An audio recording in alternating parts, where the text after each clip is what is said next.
irmãos e irmãs, nesta manhã de domingo nós estamos aqui mais uma vez, com a graça de Deus, para ministrarmos mais um estudo da escola dominical. E nessa manhã de domingo nós damos sequência ao destaque das mulheres bíblicas, né? Hoje nós temos mais uma mulher na Bíblia para ser enfocada e tirarmos do seu episódio uma lição para nós nos dias de hoje. Hoje eu te convido a estudarmos a parábola da viúva persistente ou a parábola da mulher perseverante. Nós vamos nos basear em Lucas 18, de 1 a 8, nas narrativas de Lucas mais uma vez, e nós vamos estar atentos ao que Deus tem para nos dizer nesta manhã. Eu convido você a orar, pedir a bênção de Deus para o nosso estudo, para que Ele esteja nos orientando, nos dando sabedoria, nos dando direção e muita vontade de aprender nesta manhã. Oremos. Deus, muito obrigado por todas as bênçãos desta semana, por todas as experiências que o Senhor nos permitiu vivenciar. E nesse domingo nós pedimos a Tua bênção para esse estudo, ó Pai. Que o Senhor esteja no comando, o Senhor esteja nos guiando, o Senhor esteja nos falando para que possamos fortalecer a nossa fé e fazermos a Tua vontade. Abençoe cada pessoa que está nos vendo neste momento, que ela, sua família sejam ricamente abençoados, seu coração seja preenchido com a Tua doce presença. Nós pedimos isso em nome do Senhor Jesus. Amém e amém. Eu te convido então a ler o texto que se encontra em Lucas 18, de 1 a 8. Então Jesus contou aos seus discípulos uma parábola para mostrar-lhes que eles deviam orar sempre e nunca desanimar. Ele disse: em certa cidade havia um juiz que não temia a Deus nem se importava com os homens. E havia naquela cidade uma viúva que se dirigia continuamente a ele, suplicando-lhe: faze-me justiça contra o meu adversário. Por algum tempo ele se recusou, mas finalmente disse a si mesmo: embora eu não tema a Deus e nem me importe com os homens, esta viúva está me aborrecendo. Vou fazer-lhe justiça para que ela não me venha importunar. E o Senhor continuou: ouçam o que diz o juiz injusto. Acaso Deus não fará justiça aos seus escolhidos que clamam a Ele dia e noite? Continuará fazendo-os esperar? Eu lhes digo que Ele lhes fará justiça, e depressa. Contudo, quando o Filho do Homem vier, encontrará fé na terra? Que Deus abençoe a leitura da sua palavra para a nossa edificação. Interessante que esta parábola se encontra somente no Evangelho de Lucas. É somente nesse Evangelho que nós vamos encontrá-la. E nas demais versões a gente pode encontrá-la com outro título. Nós encontramos a parábola da viúva persistente, ou a parábola da mulher persistente, né? Ou a parábola do juiz iníquo. E nós vamos ver que logo de cara ela menciona o porquê dela estar sendo contada, né? O versículo 1 do capítulo 18 diz: Jesus contou aos seus discípulos uma parábola para mostrar-lhes que eles deviam orar sempre e nunca desanimar. Mas o que vem a ser a palavra iníquo, o juiz iníquo? Nós vamos olhar no dicionário e vamos encontrar que iníquo é aquele que é contrário à equidade, ao que é justo, é mau, perverso, malévolo. Então, nós vamos ver que ali no Evangelho de Lucas, no capítulo 18, nós vamos encontrar várias narrativas. O Lucas destaca, né, a viúva e o juiz, o publicano e o fariseu, as crianças e os discípulos adultos, Jesus e o jovem rico. E uma chave para nós entendermos a análise de todos esses episódios que são registrados ali se encontra no versículo 14 do capítulo 18. Porque todo o que se exalta será humilhado, mas o que se humilha será exaltado. Ele vai explicar bem o que acontece na parábola desta lição. E os personagens desta parábola estão realmente em lados opostos, né? Enquanto o juiz é a representação do poder, da opressão, a viúva representa quem está oprimido. Então nós vamos ver que esse juiz, nesse texto desta parábola, vai mostrar um juiz, uma autoridade que é a antítese de Deus e não seu representante. Porque Deus muitas vezes é comparado a um juiz, mas a um justo juiz, né? Então aqui o juiz deveria ser justo, atender o povo e especialmente as pessoas menos favorecidas, mas não era isso que ele fazia. Ele não temia a Deus e nem respeitava homem algum, ele era extremamente arrogante, ele era muito cheio de si. Isolado na sua arrogância, o juiz não temia quem estava acima e nem quem estava abaixo dele. Ele se achava o Todo-Poderoso. Então esse juiz é um exemplo de um juiz que, como um juiz não deve ser, na verdade, né? A viúva, pelo contrário, estava do outro lado, né? A viúva representava uma parte muito frágil da sociedade, os órfãos e viúvas, historicamente vítima de injustiças e descasos. Deus tem um cuidado muito grande ao mencionar nesses dois grupos ali no Velho Testamento. Por isso, para proteger esse grupo, havia uma legislação especial. Lá em Êxodo 22, está explícito: a nenhuma viúva nem órfão afligireis. Olha que delicadeza da parte de Deus, né?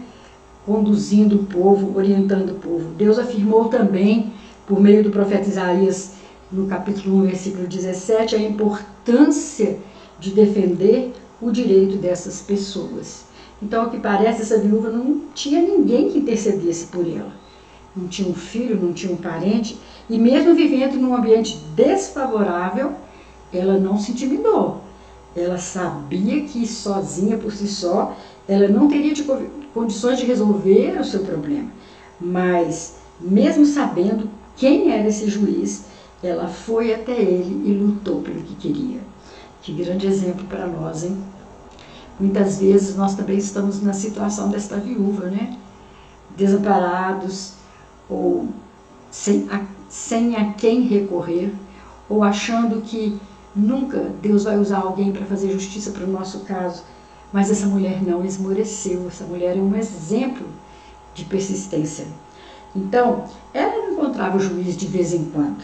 Segundo o próprio juiz, ela o importunava constantemente, requisitando, pedindo que ele fizesse justiça. Ela estava sempre ali na porta dele. Ele sabia que não pararia por ali e ficou com medo de ser molestado. Segundo o nosso estudioso aqui, que nos permite ministrar essa lição na revista Em Marcha, ele diz que ser molestado vem de um verbo grego que pode ser traduzido como espancar, bater tanto a ponto de provocar contusões e manchas roxas. Então, para ter a sua tranquilidade de volta, ele julgou a sua causa. Ele ficou com medo de que essa viúva partisse até para a agressão, para ter a sua causa resolvida. Olha que interessante, né? Como ela se posicionou com destaque, com ousadia, né? Ostensivamente em favor do seu direito. E Jesus usa a imagem desse juiz iníquo para que nesse contraste seja ressaltada, exaltada a santidade de Deus, que em nada se assemelha a esse juiz. Não há injustiça em Deus. Não há má vontade em ouvir as súplicas dos seus queridos. Pelo contrário, as mãos de Deus estão estendidas. Ele tem prazer em atender os seus amados. E segundo Isaías 59:1, não há atraso nas respostas do Senhor. Ele é o Senhor do tempo. Não tem isso que Deus tarda, mas não fala. Deus não tarda. Deus vem com a resposta no tempo dele. Aquela mulher, então, é um exemplo de fé dos discípulos e discípulas. Exemplo de fé. Ela não se conforma, pelo contrário, mesmo estando naquela situação vulnerável, naquela situação desfavorável, ela tem esperança, ela luta, ela persevera. Mas Jesus coloca uma coisa muito interessante no versículo 8. Contudo, quando vier o Filho do Homem, achará porventura fé na terra?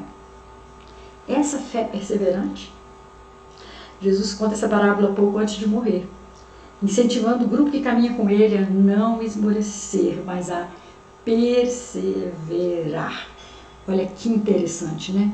Então, o objetivo dessa parábola, né, é advertir os discípulos de Jesus quanto ao dever de orar continuamente e jamais desanimar. Olha, eu vou destacar essa palavra aqui, quanto ao dever. Não é eu oro se eu estiver disposta, eu oro. Nós temos o dever de orar o tempo todo e jamais desanimar. Então, queridos, nós vamos ver que o juiz em seu comportamento em nada nos inspira, mas a viúva muito nos ensina sobre oração e fé, que Deus tanto deseja que tenhamos. Então vamos ver algumas perspectivas. Oração e perseverança. Vale destacar a persistência daquela mulher. A viúva não desistiu. Mesmo diante de um cenário nada favorável, ela não parou de apelar para um juiz iníquo. E nós, quantas vezes deixamos de persistir em oração ao justo juiz? Irmãos, eu tenho essa experiência de algumas vezes esmorecer antes da resposta chegar. Parece uma coisa tão grande, parece uma coisa tão... a gente se sente tão impotente, como se fosse nós que fôssemos resolver esse problema. Não, a nossa causa está nas mãos de um juiz justo. Não devemos esmorecer. Orar, no original grego, ele pode ser traduzido para orar como comportamento de confiança e perseverança. Essa mulher nos estimula a perseverar em oração, enquanto Jesus diz que nós tenhamos ela como modelo, né? Como aquela oração que ele ensinou aos seus discípulos. Orar, seja feita a tua vontade. Orar para que esse juiz justo e poderoso possa fazer a sua vontade em nossas vidas. Por meio da oração, os filhos e as filhas de Deus se aproximam da sua presença e rasgam o seu coração apresentando as suas vidas e as suas causas diante daquele que realmente pode fazer justiça. Há muitas pessoas que acabam se sentindo decepcionadas com Deus por seguirem teologias e ensinos frágeis sobre a fé, não identificados com essa mensagem de oração e perseverança na qual Jesus está falando nessa parábola. Irmãos, Deus não vai fazer a nossa vontade, Deus não vai atender a nossa oração segundo a nossa vontade, porque nós temos uma percepção, uma sabedoria, uma capacidade de compreensão muito limitadas.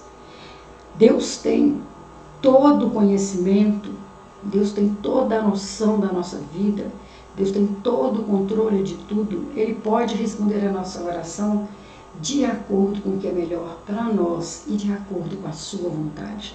Isso é que nós temos que crer, que Deus não deixa de responder as nossas orações, mas que nós tenhamos fé para continuar suplicando.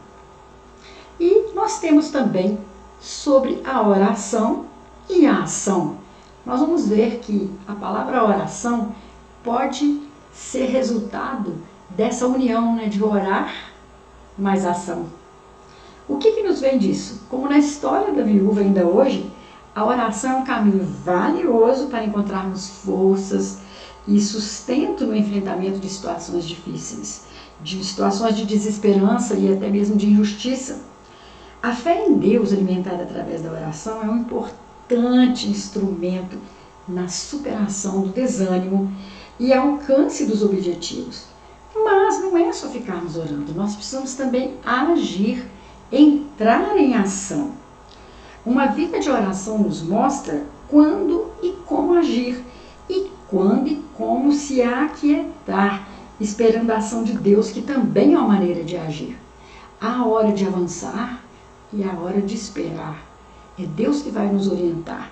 Muitas vezes nós só espiritualizamos o nosso jeito de pedir a Deus as coisas, né?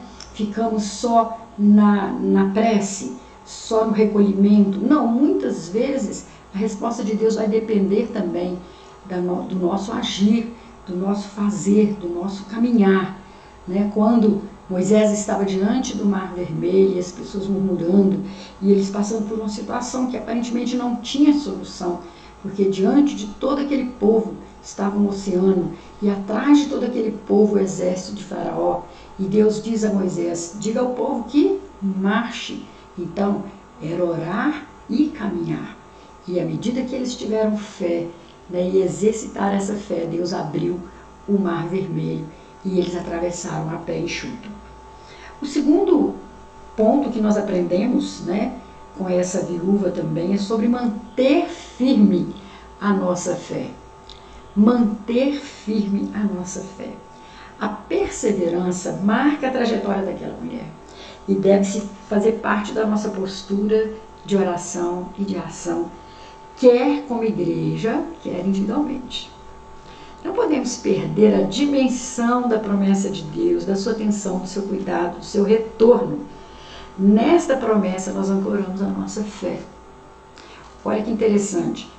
Essa perseverança tem muito a ver com fidelidade, com fé, com fidelidade ao Senhor, ainda que as circunstâncias nos pareçam insolúveis, ainda que as circunstâncias nos pareçam difíceis demais, sem uma fala positiva da parte de outro ser humano para nós.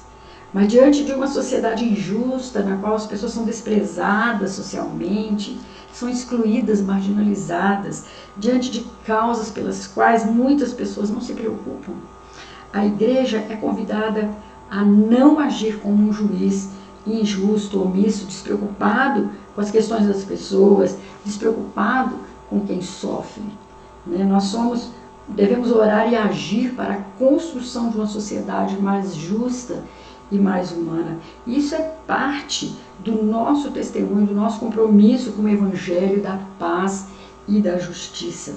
A sinalização dos valores transformadores do Reino de Deus no mundo passa pela união indissociável de uma ação transformadora e uma vida de oração capaz de gerar milagres na esfera individual e social. Irmãos, quando eu vejo alguém lutando por uma causa social, por fazer justiças a grupos esquecidos, a grupos minoritários, a grupos marginalizados, e muitas vezes as pessoas que estão lutando em favor deles não têm um rótulo de evangélicos, mas a palavra de Deus garante que esse lutar pela justiça, lutar pela justiça é próprio dos filhos de Deus, pessoas que são realmente conduzidas por Deus, porque quando você luta por quem não tem voz, por quem não tem seus direitos acolhidos, por quem é oprimido, por quem é esquecido pelas autoridades, você está fazendo a vontade de Deus para que a sociedade tenha mais justiça, tenha mais bondade, mais respeito, mais gentileza um pelo outro e as necessidades básicas do ser humano serem atendidas. É nessa fé que nós trabalhamos nos projetos sociais da igreja, porque nós cremos isso mesmo, que não basta só orar, nós temos que agir.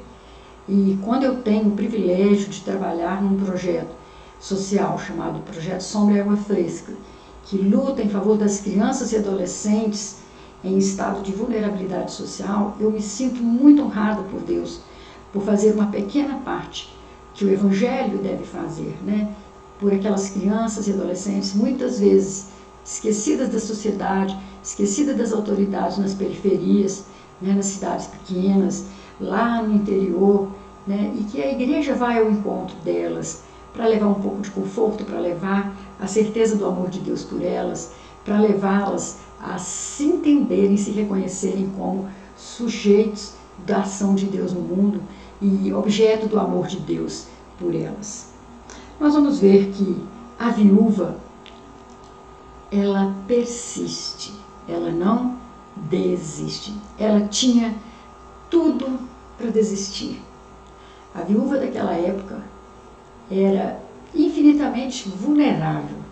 Ela era desprovida de tudo, principalmente essa que nem cita se ela tinha algum filho por ela, se ela tinha mais pessoas dependentes dela. Nós não sabemos qual era a causa dela, mas sabemos que era uma causa difícil. E o juiz iníquo não dava a mínima para a sua necessidade. mas ela persistiu e não desistiu. Talvez a sua resistência se dê pelo fato dela saber que o direito de vida está ao lado dela, né? Porque na palavra de Deus, ali no Velho Testamento, Deus fala do acolhimento, do suporte, da proteção aos órfãos e às viúvas. Ela não deixa que as dificuldades lhe tirem a certeza do seu lugar e da proteção de Deus na sua vida. Que exemplo para nós, né? Por isso que eu acho que essa persistência está inteiramente ligada à fidelidade, à fé no Senhor, né? Muitas são situações que se apresentam para roubar de nós o tempo precioso de uma vida de oração na presença de Deus. Como a história da viúva, nós temos o poder de decidir desistir ou persistir com fé em nosso Deus. Nos tempos de hoje, tem uma parábola moderna da persistência de uma formiga. E a pessoa conta assim, a seguinte história. Outro dia eu vi uma formiga que carregava uma enorme folha. A formiga era pequena e a folha devia ter no mínimo 10 vezes o tamanho dela. A formiga carregava com sacrifício. Ora arrastava, ora tinha sobre a cabeça, e quando o vento batia, a folha tombava e fazia cair também a formiga. Foram muitos tropeços, mas nem por isso a formiga desanimou da sua tarefa. Eu observei até que chegou bem próximo do buraco, que devia ser a porta da sua casa. Foi quando pensei, até que enfim ela chegou. Ilusão minha. Na verdade, havia apenas terminado uma etapa. A folha era muito maior do que o buraco, o que fez com que a formiga parasse. E eu pensei, coitada, tanto sacrifício por nada. Mas ela me surpreendeu. Do buraco saíram outras formigas que começaram a cortar a folha em pequenos pedaços. E em pouco tempo, a folha grande havia desaparecido. Essa pequena parábola moderna, né, nos leva a pensar que quantas vezes nós temos carregado com persistência uma carga grande, pesada. Não desistimos, vamos caminhando porque nós cremos que Deus tem a solução para aquilo. E quantas vezes nós chegamos numa etapa em que parece que o nosso esforço foi em vão, né? Então nós vamos ver que não, Deus tem ainda, né? Deus nos surpreende com a maneira de levarmos adiante, de conseguirmos completar a nossa missão através da solução que Ele tem para as nossas dificuldades. Nós vamos levando as nossas cargas, orando, muitas vezes chorando, mas no Salmo 126 diz que aquele, né, que vai orando e chorando pelo caminho, né, semeando, vai voltar trazendo seus feixes com alegria. Não é assim que a palavra de Deus nos diz? E nós, cristãos do século XXI, temos ainda maiores motivos para perseverar. Na ressurreição de Jesus, nós encontramos forças para perseverar, orar e crer que Deus está cuidando de todas as coisas. Agora na Páscoa nós vamos ver, né, que nesse momento da história, quando Jesus morre na cruz, parecia que tudo tinha acabado, né, mas era apenas o começo, era o fim de uma etapa e o começo de um novo momento na fé daqueles discípulos, na história de Deus para a humanidade. Na esperança da volta desse Jesus, né, nós também encontramos alimento para manter firme a nossa fé, pois as nossas tribulações vão ter fim e acabam assumindo uma perspectiva diferente quando a gente crê em Deus. Faz toda a diferença a nossa fé e a nossa perseverança no Senhor. Foi por isso que Paulo quis dizer à igreja em Romanos, ele diz o seguinte: e não somente isto, mas também nos gloriamos nas próprias tribulações, sabendo que a tribulação produz perseverança. Olha que interessante. A tribulação produz perseverança. E a perseverança produz experiência. E a experiência, esperança. Isso está em Romanos 5, de 3 a 4. Diante das injustiças, dos sofrimentos, das opressões, esta parábola nos ensina, nos exorta a não esmorecer, mas permanecer firmes, sem nos deixar vencer ou paralisar pelas injustiças. Eu louvo a Deus por esse tema. Eu louvo a Deus porque essa semana Ele me inspirou a trabalhar nesse tema da viúva persistente. Porque eu tenho sempre que estar me lembrando que devo perseverar. E quando eu compartilho isso com vocês, com os irmãos e irmãs que me ouvem, que me acompanham, que ouvem meus estudos, eu penso que nós estamos nos estimulando, nos exortando. Irmãos, continuemos firmes. Os tempos são difíceis, mas nós temos um justo juiz. Alguém que julga a nossa causa, alguém que vem ao nosso encontro e soluciona o nosso problema. Se você, assim como eu, recordar o passado, algumas coisas que te aconteceram no passado, você vai ver perfeitamente a mão de Deus trazendo a solução por aquele problema que muitas vezes você considerou insolúvel, trazendo uma saída para aquela situação que você considerava sem saída. Eu tenho isso na minha vida, tenho isso registrado, por escrito, de como Deus interveio em nosso favor, em meu favor, em favor da minha família, me deu livramento, me deu saída, né, para as minhas necessidades, para os meus problemas, para as minhas tribulações. E é nessa confiança que nós temos um Deus que não muda, que é o mesmo ontem, hoje e eternamente. Ele vai nos dar direção, Ele vai nos fazer justiça, Ele vai nos ouvir, Ele vai nos atender. Eu creio e desejo que o Senhor tenha falado ao seu coração. Eu não sei o que você passa neste momento, eu não sei qual é a sua necessidade, mas ore e não desanime. Persevere em oração e Deus vai te dar a resposta que você tanto necessita. Vai dar direção para a sua vida, vai dar unção, vai dar forças para a sua caminhada. Eu creio nisso, eu creio e tenho visto isso na minha vida. E muitas vezes, quando me esqueço disso, é porque a ingratidão no coração da gente vem ao encontro daquelas bênçãos que nós devíamos estar rememorando. Por isso, vamos fazer como Jeremias, né? Vamos trazer à memória aquilo que nos dá esperança. Vamos trazer à memória todas as respostas que o justo juiz nos concedeu aos nossos pedidos e nós vamos ter fé para continuar caminhando. Que Deus te abençoe e te dê uma excelente semana em nome de Jesus. Amém.